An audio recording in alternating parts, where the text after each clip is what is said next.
Hey, what's up? What's good? Hey, cuties. How are you? It's March. I can't believe it's March already. It's been a year. We've been here for a year. Still trying to wrap my head around it, honestly. I wanted to share some of my February reads, some of my recent reads with you guys. I read some really good books this last month. I'm really excited to share them with you. Yeah, thank God for books, right, guys? Anyways, let's start with some of these. The first book that I read in February was Get a Life, Chloe Brown. This book was amazing. Talia Hibbert knows what she's doing. The smut in this book, chef's kiss, just, that's how chefs kiss, right? I loved it. It was absolutely amazing. I gave it a 5 out of 5 stars. I cannot wait to read the other 2 books. Yeah, this was amazing. Great for February. Great for the month of love. The next book I read in February was The City Baker's Guide to Country Living by Louise Miller. This book, you guys, talk about an underrated romance. Like, I haven't heard anyone else talk about this book, but I absolutely loved it. It was the cutest book ever. I think I gave it a 4 out of 5 stars. It was so cute. If you want like a slow steaming romance, desserts, fucking found family, like, oh, just all the good stuff you could ever want. Small town. It was so cozy. The coziest book I have ever read in my life. Yeah, definitely suggest it. It's about a baker who burns down her establishment. She doesn't own it, but she works there, and she, mistakenly, and this is in the synopsis, she gets fired and she burns down her establishment, or she gets asked to take a leave.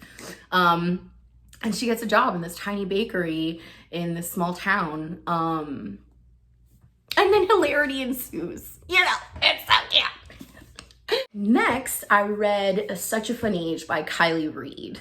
It was incredible. I mean, the hype that this book got was 100% worthy. It was funny. The characters were very real.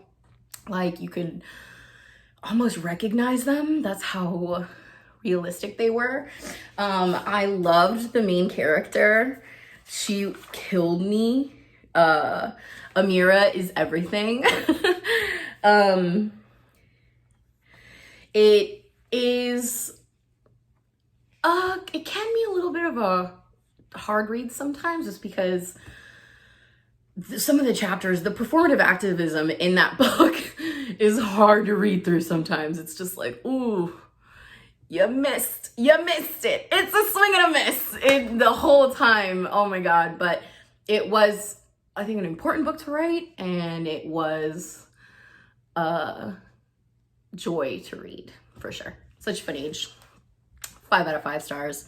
It was amazing. After Such a Fun Age, I read A Little Life by Hanya Yanagihara. I have a whole vlog on this book. I will put the link to this vlog so that you guys can really get the full experience of reading this book, of me reading this book. The tears. Oh my God, what is this? Oh my God, I scratched myself. The tears. It was life-changing though, I'm not gonna lie. She's a little thick, but this book was life-changing. Definitely one of my favorite reads in like the last 5 years. I gave it a 5 out of 5 star. It was just rich with beautiful words. I mean, heartbreaking characters that feel real. That's crazy. It's so powerful when an author can make you really just feel these characters. They are your friends. They are people you are rooting for. And then she just, oh man. You guys, A Little Life. A Little Life is good. It's about 4 friends, and it follows them throughout. It follows them like kind of right after they graduate college, for decades on after that. It's beautiful, you guys. It's absolutely beautiful. But don't read it if you don't want to lose a little part of yourself. After A Little Life, I read More Than This, by Patrick Ness. This book, I gave it a 3 out of 5 stars. It's a dystopian. It was a cool idea, and I enjoyed some parts of this book, but other parts were just like, it was kind of a letdown. I was really looking forward to reading this. I've heard so many wonderful things about it. But I'm not gonna lie, I kind of like character-driven prose, and none of the characters I felt very close to, which is sad because some of the characters had like a lot of heartache and a lot of lessons to be learned, and it just, I feel like there was just not enough beef. There was not enough beef in the characters. 3 out of 5 stars for me. And the last book I read in February was Nella Larsen's Passing. Y'all, this tiny little book was a trip. I read it in an afternoon. It's like less than 100 pages, I'm pretty sure. Yeah, it's less than 100 pages, and I read it in an afternoon. Highly recommend. It is a trip. Like, oh my God. It's about 2 girls who were friends when they were younger. And one of them has chosen to live her life as a white woman, and the other one has not. They're both 2 light-skinned girls. I just loved it. The ending was crazy. Like, I did not expect to like it as much as I did. And the ending had me running around my house going, what the fuck? It was good. So yeah, those were all of my reads for February. It was a pretty good stack. Not too bad. All these plus Such a Fun Age, which I did read on audiobook, which was amazing. Oh my God, the audiobook was so good. So yeah, that's my February wrap up, guys. Pretty quick, nice and neat. Got a stitch in the background. What a cutie. I'm currently reading Leviathan Wakes by James A. Corey. I am 320 pages in.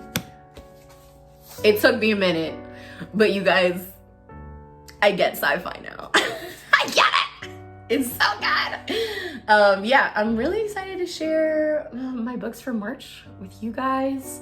You know, imposter syndrome just stops you from making things sometimes, and I'm really working on it. I want to create more videos for you guys. I want to create more videos for me, and it makes me feel good sharing what I read with you, so I'm going to continue to do that. But yeah, thank you so much for joining me and for listening to me ramble on. I hope you guys enjoyed it. Peace out. Deuces. I'll see you guys soon. Promise. Okay. Bye, guys.